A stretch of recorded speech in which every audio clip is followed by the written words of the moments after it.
Hey everyone, this is Barno here for your AfterTaste movie review, and we are here to talk about the newest animated film to hit the screen, The Addams Family. Now, this is the fifth film of this IP, which is based off the 1964 sitcom The Addams Family. However, this is the first animated film. This is also a release from the newly grouped United Artists releasing banner. This group is comprised of Metro-Goldwyn-Mayer, which is MGM, or the classic lion that you see before the films, and a consistent Oscar maker, Annapurna. They had been working together since 2017 on co-ventures, but did not solidify until this year. However, United Artists Banners has been one of the most recognized studios of all time, but was repeatedly bought and sold over the century until it was acquired by MGM in 1981. It costs about $350 million or $1 billion now with inflation. You can really tell that by the releases that they've had this year that they're focusing on smaller budget films with specialized flair in directing and animation. This is the sixth film they have released this year, and they've had a few hits and misses. They've had films like Missing Link and Child's Play, Booksmart. They all found sorts of success, but not in the way of the box office, really. Booksmart in general was one of my favorite films of the year, but they've also released films like The Hustle, which wasn't quite as enjoyed, I would say.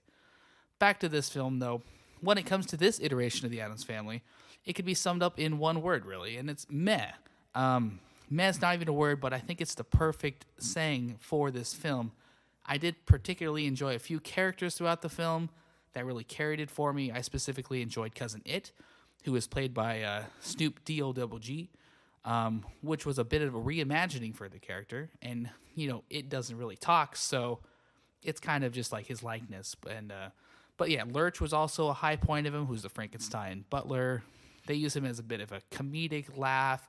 They also use him to kind of be the audience point of view in the film. I think the movie was fine.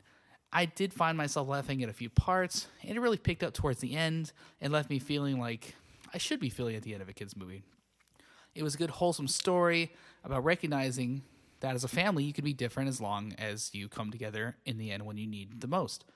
Kind of like they did in the movie, fighting a horde of socially and media-driven, utopian-based villagers, kind of like Minecraft. But besides that, I really did find this film to be subpar. It was directed by Greg Tiernan, and his only other directing credits to this point were Sausage Party, and pretty much every Thomas the Train Engine movie and TV show that's come out since 2009. While I did find Sausage Party okay, the film just felt very messy. The plot was very scattered, and it just didn't have the charm that all the other iterations had. They had a plethora of voice actors. They had Oscar Isaac, Charlize Theron, Allison Janney, Martin Short, and that's just to name just a few of them, really. Snoop Dogg was there as well.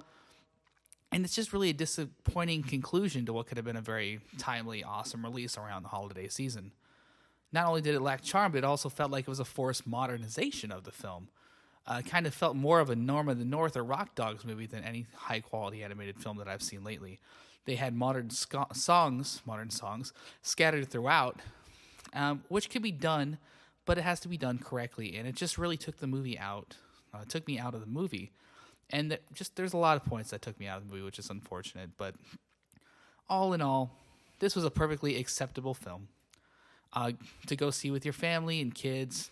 I found it partially enjoyable, and I think many people that go see it will as well. I do recommend this film for families, but in general, as a moviegoer, I don't really recommend this film. But take your kids; it'll be fun. I'd probably give this I think Barry would give this like a 5.0 B-boops. So 5.0 B-boops on the Barry meter today. It's not the best, but take your family. But that's going to be it for our review today. Thank you for listening to the AfterTaste Movie Review. Stay tuned for more reviews every Wednesday. And sorry this one got up a little late, but it'll be here next one. Another one will be next Wednesday, and we should have one up on Friday. And find them just randomly scattered throughout the week as I watch them. So we will see you next time.